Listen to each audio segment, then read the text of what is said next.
Following figure, find ammeter A reading. Okay, we have 4 ammeters here, ammeter A1, A2, A3 and A4.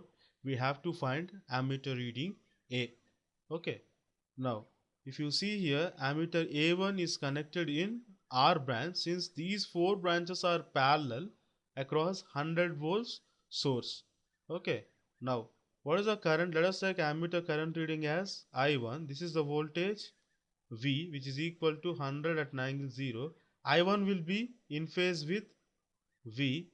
I2 will be lagging by some angle, because since this is inductor, current lags voltage by exactly 90 degrees. Ammeter 3 reading, let us take it as I3.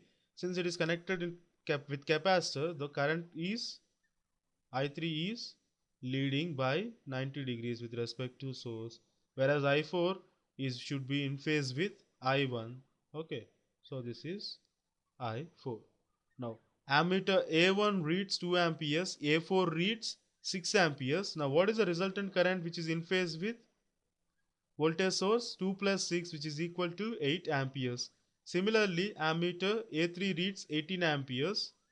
Okay, A2 reads 12 amperes. That means this is resultant is equal to 6 amperes in upward direction. Now what is the ammeter A reading? Ammeter A reading is resultant of these two. Okay, what is resultant of these two? I is equal to 6 square plus 8 square, which is equal to 10 amperes. Option B is the correct answer. AC bridge is shown in figure, used to measure unknown resistance R and L. Okay, this is R and L values we have to find out. He has given R1, R2 values as 20K and 50K respectively. C2 is equal to 0.003 microfarad, omega equal 10 power 6 radians per second. And C1 is adjustable from 10 pico to 150 picofarad, and R4 is adjustable from 0 to 10 kilo ohms. Determine the largest values of R and L that can be measured with the given parameters. We have to calculate the largest possible values of resistance and inductance of unknown bridge. Okay, this is the unknown bridge we have. Okay, now first we have to calculate the values of R and L in terms of R1 and R2. Let us take this one as Z4. Okay, Z1, Z2, Z3 and Z4. Now what is the conduction to the bridge? What is the condition that the bridge is balanced here? When Z1, Z4 is equal to Z2 and Z3. Okay, unknown bridge is Z2, so Z2 is equal to Z1, Z4 by Z3. Okay, when you equate real and imaginary terms, you will get the value of R and L.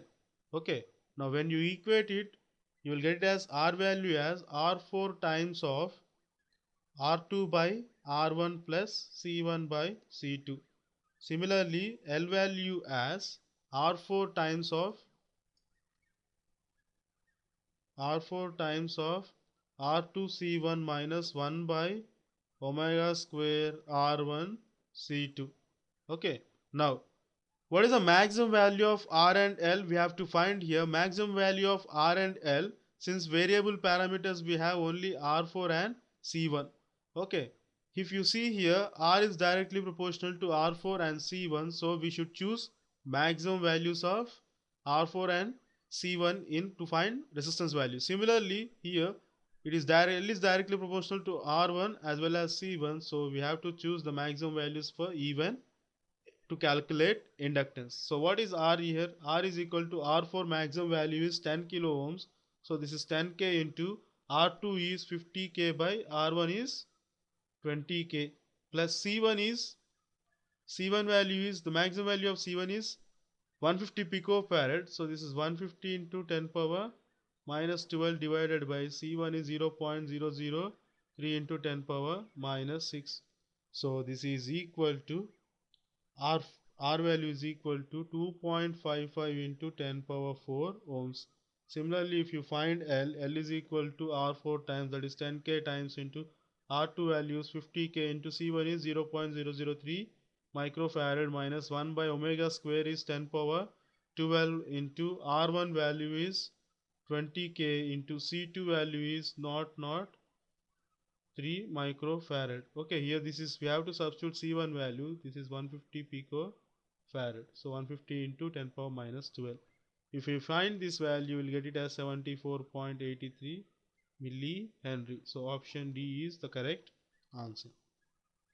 An electrostatic voltmeter reading up to 2000 volts is controlled by a spring with a torsion constant of 5 into 10 power 6 Newton meter per radians. Okay, now we have electrostatic voltmeter. The maximum reading is 2000 volts. Okay, 0 to 2000 volts.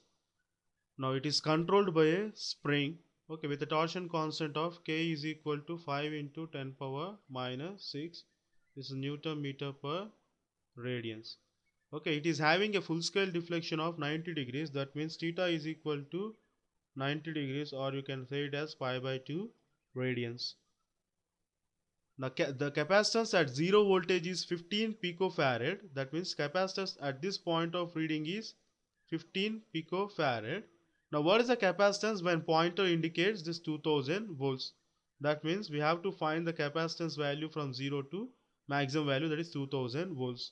Okay, final steady state deflection Tc is equal to Td. So theta is equal to 1 by 2 times of V square by K into dc by d theta. Okay, this expression is found from final steady state deflection. The spring constant torque should be equal to deflecting torque. This is given as theta into K. Deflecting torque is 1 by 2 times of V square into dc by theta in electrostatic voltmeters.